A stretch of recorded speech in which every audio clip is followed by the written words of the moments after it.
This is just an absolutely fantastic race. So supreme. Coming down to the line. 80% of the crowd here are probably backing the British, and I think it's going to carry them through the line. Go!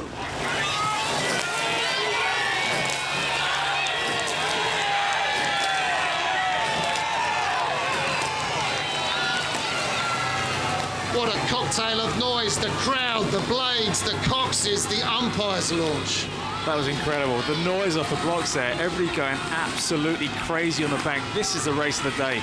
It's the British crew that have a lead, but it's nip and tuck. We knew this would be a great race, and it's turning out the most important race in the regatta's history. The oldest race at Henley Royal Regatta, the Grand Challenge Cup between the Olympic champions, Germany, on your left, and the world champions from 2014 and 13, Great Britain, and they are putting distance into the Germans.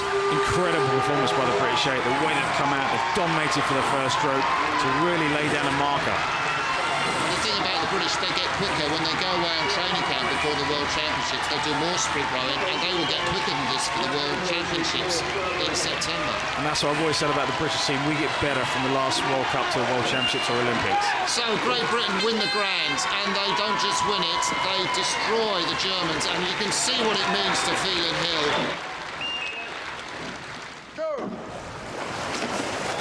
So short from the Italians on those early strokes, getting the boat away.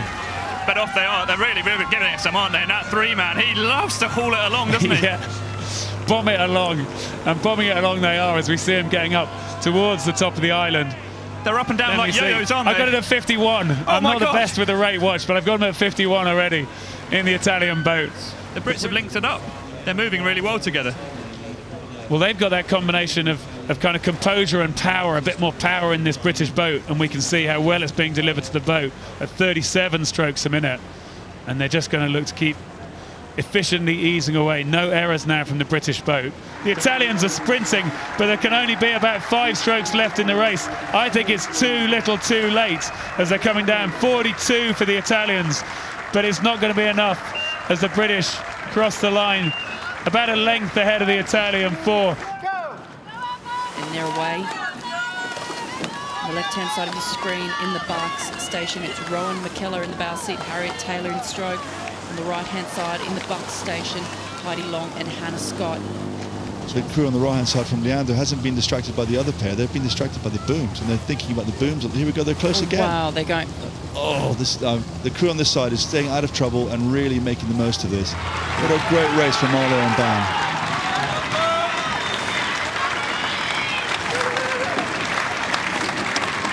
Wow, what a finish there.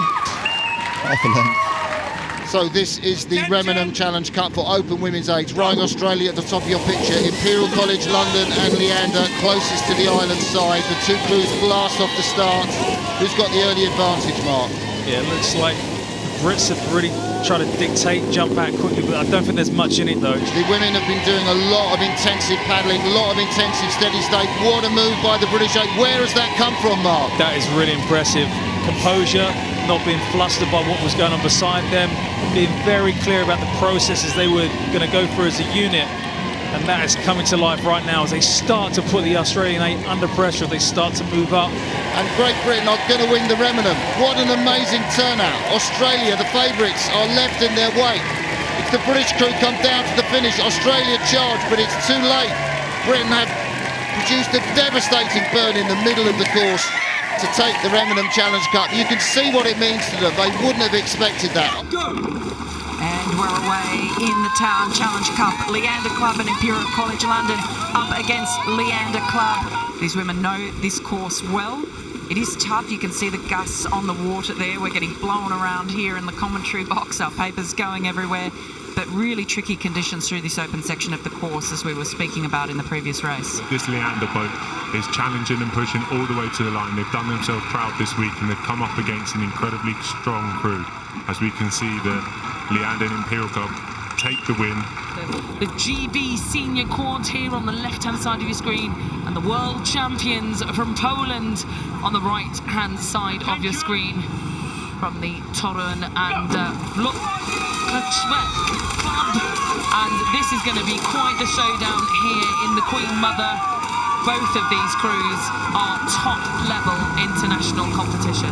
And this is still such a wonderful race as we come through the three-quarter mile. I think Poland just with the edge, perhaps, Greg, but really nothing much to it on the eye. Yeah, I think the Polish have got more than the edge right now. I think this is going to look like about half a length when they come up to the camera position here. It is Callum Dixon in that bow seat who's still just about got an overlap with the Polish stern, but the rest of the row scullers are going to start to realise we're just on our own now. We've got to hang in, got to dig deep here. Here we come down to the line. It's all about technique, it's all about quality, it's all about power now. It's a home race here for the British. I'm sure 80% of the crowd here are probably back